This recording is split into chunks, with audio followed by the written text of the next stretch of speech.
Capítulo 7. Bicorporeidade e transfiguração. Aparições do Espírito dos Vivos. Homens duplos. Santo Alfonso de Liguori e Santo Antônio de Pádua. Vespasiano.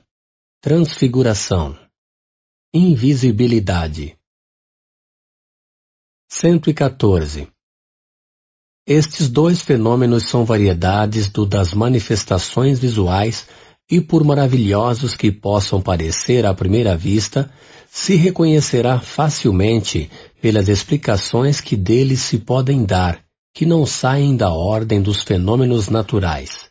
Repousam um e o outro sobre o princípio de que tudo o que foi dito sobre as propriedades do perispírito depois da morte se aplica ao perispírito dos vivos. Sabemos que, durante o sono, o espírito recobra parte da sua liberdade, quer dizer, se isola do corpo, e foi nesse estado que tivemos muitas vezes ocasião de observá-lo. Mas o espírito, esteja o homem vivo ou morto, tem sempre o seu envoltório semimaterial que, pelas mesmas causas que descrevemos, pode adquirir a visibilidade e a tangibilidade. Fatos bem positivos não podem deixar nenhuma dúvida a esse respeito. Não citaremos senão alguns exemplos que são do nosso conhecimento pessoal e dos quais podemos garantir a exatidão, podendo cada um recolher fatos análogos consultando suas reminiscências. 115. A esposa de um dos nossos amigos viu, por repetidas vezes, durante a noite, entrar em seu quarto, quer houvesse ou não luz, uma vendedora de frutas da vizinhança que conhecia de vista, mas com quem não havia jamais falado. Essa aparição lhe causou um medo tanto maior porque, nessa época, essa senhora não tinha nenhum conhecimento do espiritismo, e esse fenômeno se renovava muito frequentemente. Ora, a vendedora estava perfeitamente viva e, a essa hora, provavelmente dormia. Enquanto seu corpo material estava em sua casa, seu espírito e seu corpo fluídico estavam na casa dessa senhora. Por qual motivo? É o que não se sabe. Em semelhante caso, um espírita, iniciado nessa espécie de coisa, ter-lhe-ia perguntado, mas disso a senhora não teve ideia. Cada vez a aparição se eclipsava sem que ela soubesse como, e a cada vez também, depois da sua desaparição, ela ia assegurar-se de que todas as portas estavam perfeitamente fechadas e que ninguém havia podido se introduzir no seu apartamento. Esta precaução lhe prova que estava bem desperta e que não foi joguete de um sonho. De outras vezes ela viu, do mesmo modo, um homem que não conhecia, mas um dia viu seu irmão que estava então na Califórnia. Tinha a aparência igual a de uma pessoa real, que, no primeiro momento, acreditou ter retornado e quis lhe dirigir a palavra, mas desapareceu sem lhe dar tempo. Uma carta recebida posteriormente prova-lhe que não estava morto. Essa senhora era o que se pode chamar uma médium vidente natural, mas nessa época, como já dissemos, ela não tinha jamais ouvido falar de médiums. 116. Uma outra senhora que reside na província, estando bastante enferma, viu uma noite, pelas 10 horas, um senhor idoso, habitante da mesma vila e que ela via algumas vezes na sociedade, mas sem nenhuma relação de intimidade. Esse senhor estava sentado em uma poltrona ao pé do seu leito, e de tempos em tempos tomava uma pitada de tabaco. Tinha o ar de velá-la. Surpresa com tal visita a essa hora, quis lhe perguntar o motivo, mas o senhor lhe fez sinal para não falar e dormir. Por repetidas vezes quis dirigir-lhe a palavra, e cada vez a mesma recomendação. Ela acabou por dormir.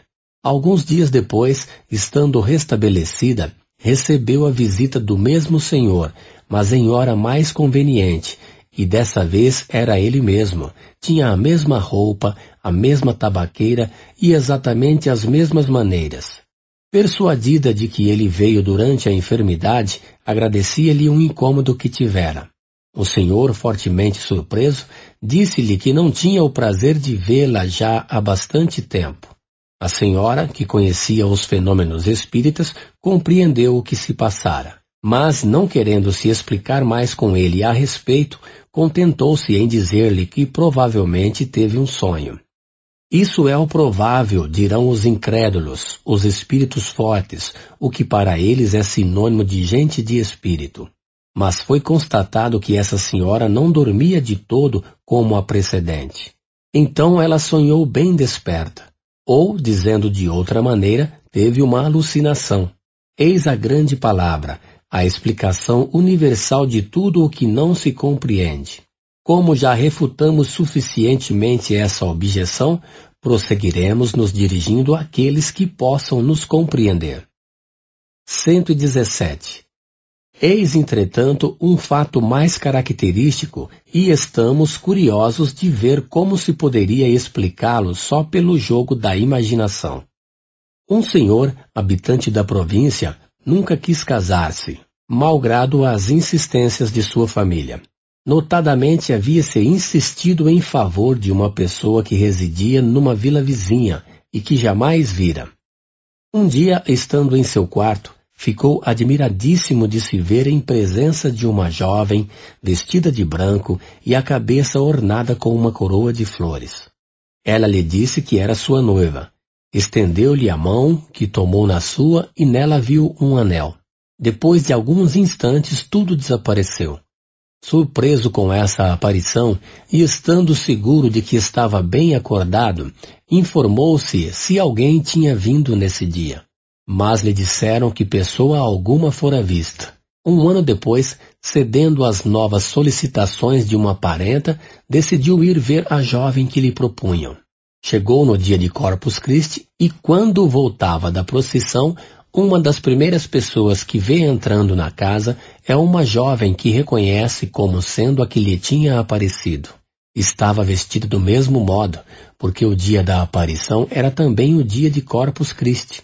Ele ficou desorientado e, de sua parte, a jovem soltou um grito de surpresa e sentiu-se mal. Voltando a si, disse que já tinha visto esse senhor em igual dia do ano precedente. O casamento foi realizado. Isso foi em 1835, e nessa época não havia a questão dos espíritos, e, aliás, uma e outra são pessoas de um positivismo extremo e de imaginação a menos exaltada que há no mundo. Dir-se-á, talvez, que ambos tinham o espírito impressionado pela ideia de união proposta e que essa preocupação determinou uma alucinação. Mas é preciso não esquecer que o marido lhe era tão indiferente que ficou um ano sem ir ver a sua pretendida. Admitindo-se mesmo essa hipótese, restaria para ser explicada a dupla aparição a coincidência do traje com o do dia de Corpus Christi e, enfim, um reconhecimento físico entre pessoas que jamais se viram, circunstâncias que não podem ser o produto da imaginação. 118. Antes de ir mais longe, devemos responder imediatamente a uma questão que não se pode deixar de indagar, que é a de saber-se como o corpo pode viver enquanto o espírito está ausente. Poderíamos dizer que o corpo pode viver da vida orgânica que independe da presença do espírito, e a prova disto é que as plantas vivem e não têm espírito. Mas devemos acrescentar que, durante a vida, o espírito jamais está completamente desligado do corpo. Os espíritos, da mesma forma que certos médiuns videntes, reconhecem o espírito de uma pessoa viva pelo rastro luminoso que chega ao seu corpo, fenômeno que jamais ocorre quando o corpo está morto, porque então a separação é completa. Por essa comunicação, o espírito é advertido instantaneamente, a qualquer distância que esteja, da necessidade que o corpo pode ter da sua presença. Então ele volta com a prontidão do relâmpago. Disso resulta que o corpo jamais pode morrer estando ausente o espírito, e jamais pode ocorrer que este, no seu retorno, encontre a porta fechada, como disseram alguns romancistas em suas histórias de pura invenção. O Livro dos Espíritos, número 400 e seguintes. 119. Voltemos ao nosso assunto. O espírito de uma pessoa viva, isolado do corpo, pode aparecer como o de uma pessoa morta e ter todas as aparências da realidade. E mais, pelas mesmas causas que explicamos, pode adquirir uma tangibilidade momentânea. Este fenômeno é designado sob o nome de bicorporeidade, que deu lugar às histórias de homens duplos, quer dizer, de indivíduos cuja presença simultânea foi constatada em dois lugares diferentes. Eis dois exemplos tirados não das lendas populares, mas da história eclesiástica. Santo Alfonso de Liguori foi canonizado antes do tempo necessário por se ter mostrado simultaneamente em dois lugares diferentes, o que passou como sendo um milagre. Santo Antônio de Pádua estava na Espanha e, enquanto aí pregava, seu pai, que estava em Pádua, ia ao suplício, acusado de uma morte. Nesse momento, Santo Antônio aparece, demonstra a inocência do pai e revela o verdadeiro criminoso, que mais tarde sofre o castigo. Foi constatado que, nesse momento, Santo Antônio não tinha deixado a Espanha. Santo Alfonso, tendo sido evocado e interrogado por nós sobre o fato acima, eis as respostas que deu. 1. Poderias nos dar a explicação desse fenômeno? Sim. O homem, quando está completamente desmaterializado pela sua virtude e elevou sua alma a Deus, pode aparecer em dois lugares ao mesmo tempo. E eis como: o espírito encarnado, sentindo o sono chegar, pode pedir a Deus para se transportar a um lugar qualquer. Seu espírito ou sua alma, como quereis chamá-lo, abandona então seu corpo, seguido de uma parte do seu perispírito, e deixa a matéria imunda, num estado vizinho da morte. Disse vizinho da morte porque permanece no corpo um laço que liga o perispírito e a alma à matéria. E esse laço não pode ser definido. O corpo aparece então no lugar pedido. Creio que isso é tudo o que desejais saber. 2. Isso não nos dá explicação quanto à visibilidade e à tangibilidade do perispírito. O espírito, estando desligado da matéria segundo seu grau de elevação, pode se tornar tangível à matéria. 3. O sono do corpo é indispensável para que o espírito apareça em outros lugares? A alma pode se dividir quando se sente transportada para um lugar diferente daquele onde se encontra o corpo. Pode acontecer que o corpo não durma, embora isso seja muito raro, mas não estará jamais num estado perfeitamente normal, porém está sempre num estado mais ou menos estático. Nota: a alma não se divide no sentido literal da palavra. Ela se irradia para diferentes lados e pode, assim, se manifestar em vários pontos sem estar repartida. Ocorre o mesmo que uma luz que pode se refletir simultaneamente em várias vidraças. 4. Estando um homem mergulhado no sono enquanto seu espírito aparece em outro lugar, que sucederia se fosse despertado subitamente? Não sucederia nada, porque se alguém tivesse a intenção de despertá-lo, o espírito reentraria no corpo prevendo a intenção, já que o espírito lê o pensamento. Nota: uma explicação inteiramente idêntica nos foi dada várias vezes pelo espírito de pessoas mortas ou vivas.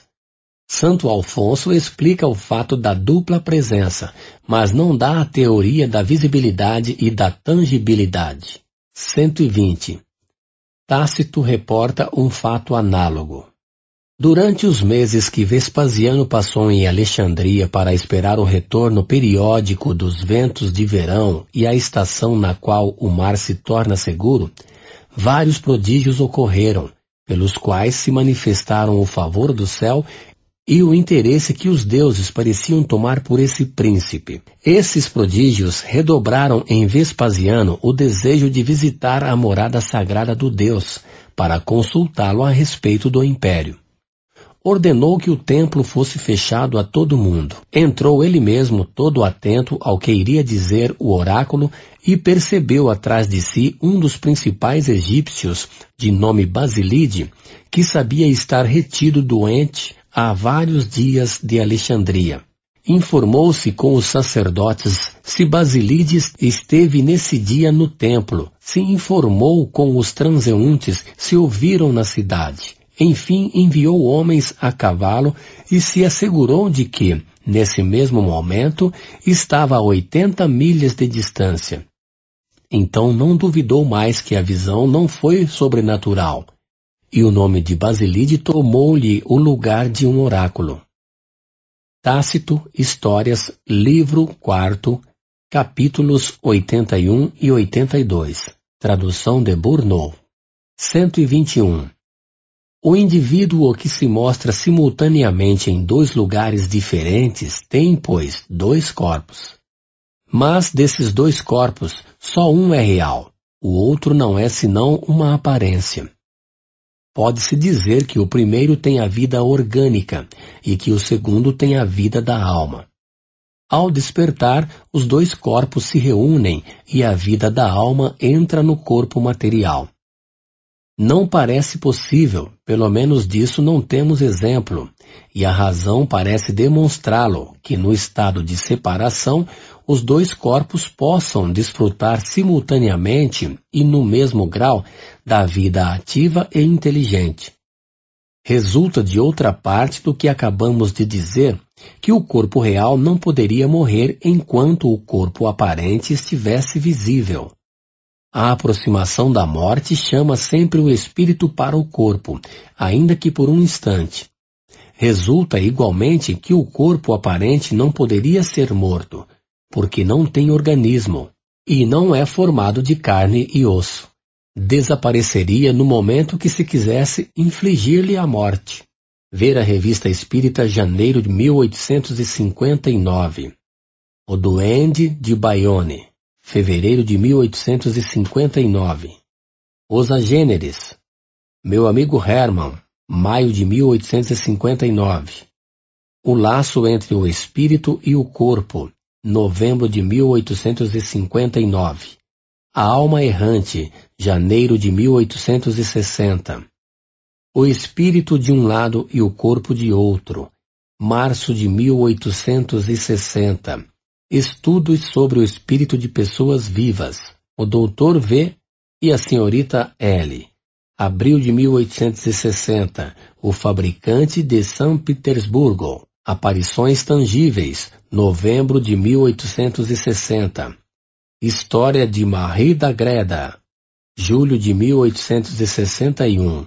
Uma aparição providencial. 122. Passemos ao segundo fenômeno, o da transfiguração. Ela consiste na mudança de aspecto de um corpo vivo.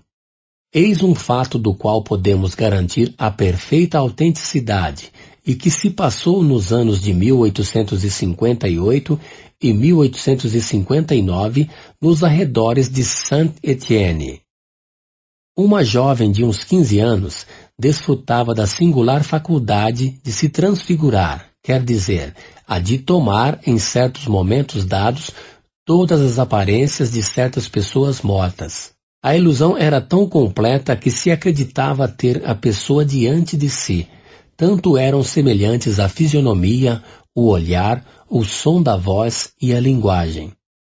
Esse fenômeno se repetiu centenas de vezes sem que a vontade da